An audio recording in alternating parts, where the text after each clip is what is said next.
This is touching. I've been interviewed, I've had all the books, but this is touching to me, to be embraced. I didn't dress like this for theatrical reasons. I work in the morning, you're in my studio for an hour or two, and when you're gone, I'm going back to work. So I wanted you to know that I'm not a designer, I don't have a workshop, I don't have 1,000 people. Everything's made right here with my hands. And to be even a little more clear than that, it all started because I couldn't afford a wedding ring. My mother took me on the great trip to Europe, 11 countries in 13 days when I was 13 years old.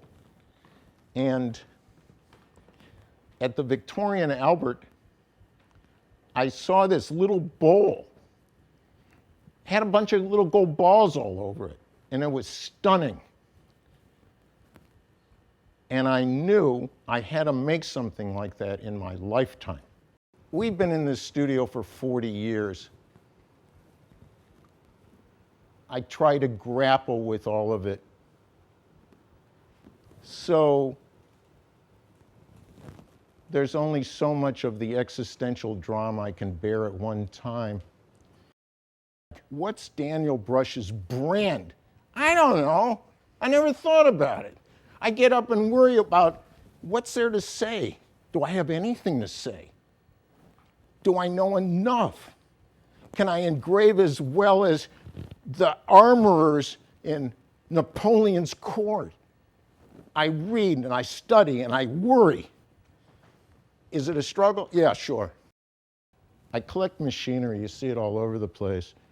But virtually every single thing here is done the way, a jeweler did it 100 years ago. There's a saw, engraving burins, files. So I make all the tools, hardening them harder than the steel. Looks like a wood carving chisel.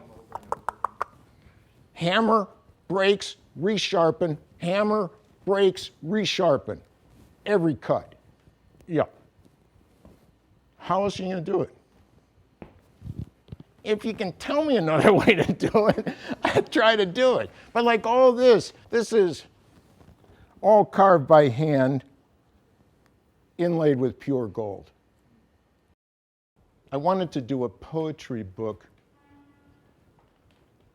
a visual poetry book. So all 117 collars were made solely for the purpose of having it photographed by expired film for the book. I have all of them.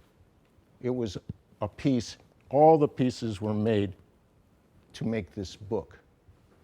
And the book was done, the photographer is a young fellow that helps me move things because I can't do it anymore. And that's his girlfriend. And it was, I don't know, 3 years to do this. And Nicholas was the first person that saw this. I didn't want to make a catalog for jewelry. I didn't want to have it I want it to be a kind of vague dream. I've been doing the same drawing or painting for 50 years. They just take on a different look or shape or color. They're all basically based on my study of the Noh theater from Japan. From a distance, and they've been in exhibits, from a distance, people say, fine, he dips the brush, whoosh. It's not that.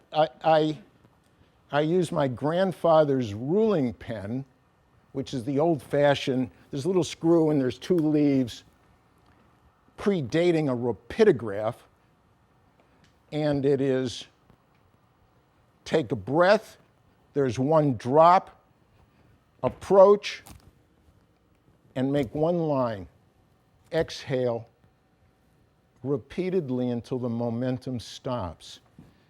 And what they are in some way are like that they're the same. This is carved in steel, that's written on a piece of paper, but they're my thoughts, they're poems. In some way, they're recording my heartbeat because the fluctuations on the ink, it's the deposit of the quantity of ink to the less quantity of ink, depending on my own state.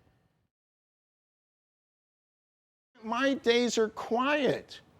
You know, I sweep the floor for 3 or 4 hours every single morning. I kind of ease into it. 11 o'clock, I'm working. Olivia is working and helping and also keeping that door closed and answering the phones. And that's what it's like here. I'm looking and studying all the time. No mystery.